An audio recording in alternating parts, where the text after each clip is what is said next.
जितेन्द्रियं बुद्धिमतां वरिष्ठं वातात्मजं वानरयूथमुख्यं श्रीरामदूतं शरणं प्रपद्ये श्रीगुरुचरण सरोज रज निजमन मुकुरो सुधारि बरनो रघुबर विमल जसूर जो दायको फल चारि बुद्धिहीन तनु जानिके सुमिरो पवन कुमार बल बुद्धि विद्या देहु मोहि हरहु कलेश विकार।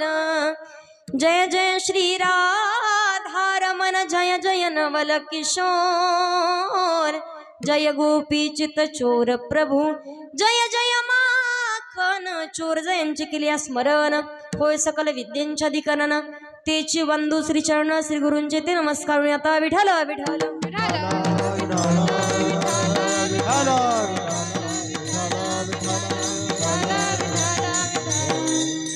आपुल्या हिता जोसे जागता धन्य माता पिता तयाची या कुळी कन्या पुत्र होती जे सात्विका तयाचा हरीख वाटे देवा। प्रस्तुत प्राप्त प्रसंगी प्राप्तस्थळी कीर्तन रूपी सेवेसाठी निवडलेला अभंग महान भगवत भक्त श्रीमंत संत वैराग्याचे मूर्तिवंत पोतळे जगद्गुरु तुकोबाराय यांचा 4 चरणाचा मानव जातीला योग्य वेळेमध्ये स्वतःचं हित जागायला लावणारा अभंग सेवेसाठी निवडलाय। विठ्ठल विठ्ठल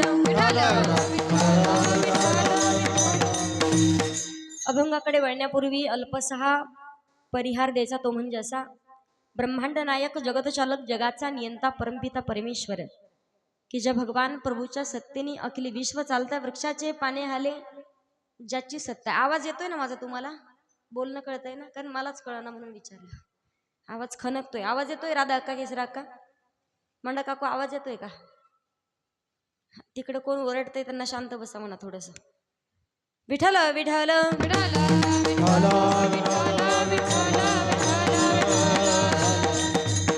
अतिशय सुंदर पवित्र असं मंगलमय वातावरण आहे आणि या सुंदर अशा वातावरणामध्ये मला तुम्हाला सांगायचंय या पृथ्वी तलावरती या विश्वामध्ये प्रत्येक जीव प्रत्येक सजीव प्रत्येक गोष्ट प्रत्येक क्रिया करत असताना त्याच्यावरती सत्ता असते ती फक्त भगवान परमात्माची।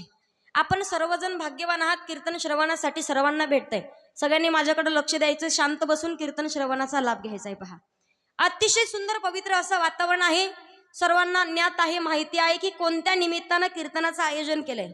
अवघ्या 3 महिन्यापासनं पूर्ण महाराष्ट्रामध्ये एकच सध्या नाव आहे किंवा एकच गोष्ट सध्या प्रत्येकाच्या डोक्यामध्ये एकच विचार आहे एकच मिशन मराठा आरक्षण। प्रत्येकाच्या मनामनामध्ये फक्त एकच आहे की आरक्षण मिळवून घ्यायचंय आणि आपल्या गावाची विशेषता आहे। पहा मी महाराष्ट्रामध्ये अनेक कीर्तन केले आरक्षणाचे भरपूर कीर्तन झालेत माझे नाशिक परिसरामध्ये लातूर भागामध्ये अहमदनगर भागामध्ये अनेक कीर्तन केलेत पण पहिल्यांदा इथं आल्याच्या नंतर अशी गोष्ट ऐकायला भेटली की आल्याच्या नंतर जे काही अमरण उपोषण चालू होतं साखळी उपोषण चालू होतं आपल्या कार्यक्रमासाठी आपल्या गावामध्ये या साखळी उपोषणामध्ये महिला मंडळी सुद्धा सहभागी होते। हा मोठा विशेषता आहे। पहा मनातून वाजवा नाही तर उगाचच नका वाजवा खरंच जर आपुलकी असेल तर वाजवा। तुम्हाला काय रोजाना नाही बसवलंय ते कीर्तन ऐकायला काही कर्ज आहे का तुमच्यावर हा रामभाऊ त्या कर्ज आहे असू द्या कर्ज हा ज्याच्यावर कर्ज तोच खरा मर्द पाहून द्या किती कर्ज फेडू लागते मी टेन्शन घेऊ नका तुम्हाला काही नाही ना टेन्शन का इथं आल्यावर घरीची सोयाबीन आठवती शांत बसून फक्त कीर्तन ऐकायचा लाभ घ्यायचा आहे। अतिशय सुंदर वातावरण आहे मला तुम्हाला सांगायचंय आज अवघ्या महाराष्ट्रामध्ये सकल मराठा समाजाला आरक्षण मिळवून देण्यासाठी ज्या माणसानं स्वतः भगवी पताका स्वतःच्या खांद्यावरती घेतली अवघ्या महाराष्ट्रानं त्या व्यक्तीलाही डोक्यावर घेतले असे असणारे जरांगे पाटील प्रत्येकाच्या डोक्यामध्ये फक्त एकच विचार आहे जरांगे पाटलाला पाठिंबा म्हणून आम्हालाही आरक्षणामध्ये सहभागी व्हायचंय आम्हालाही काहीतरी पाठिंबा द्यायचा आहे आम्हालाही साखळी उपोषण करायचंय आणि गावाची विशेषता आहे आपल्या खूप मोठा सिंहाचा वाटा आहे एका हुतात्म्यानं योगदान सुद्धा या आरक्षणासाठी दिलंय मराठा आरक्षणासाठी त्या दादाचं नाव आहे सुदर्शन दादा।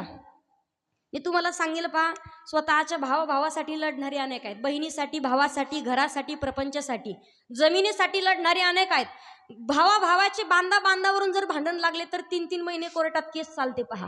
पण फक्त समाज माझा आहे, समाज माझा परिवार आहे, समाजासाठी जगायचंय, समाजासाठी मरायचंय, असा सुंदर हेतू, स्वच्छ हेतू, निस्वार्थ मनानं ज्यांच्या अंतःकरणामध्ये विचार आहे असे असणारे जरांगे पाटील. आणि समाज काही येडा नाही पहा कोणालाही डोक्यावर घ्यायला. समाजाचा गुणधर्म आहे, समाज डोक्यावरही घेतो पायाखाली तुडवतो, पण सगळ्या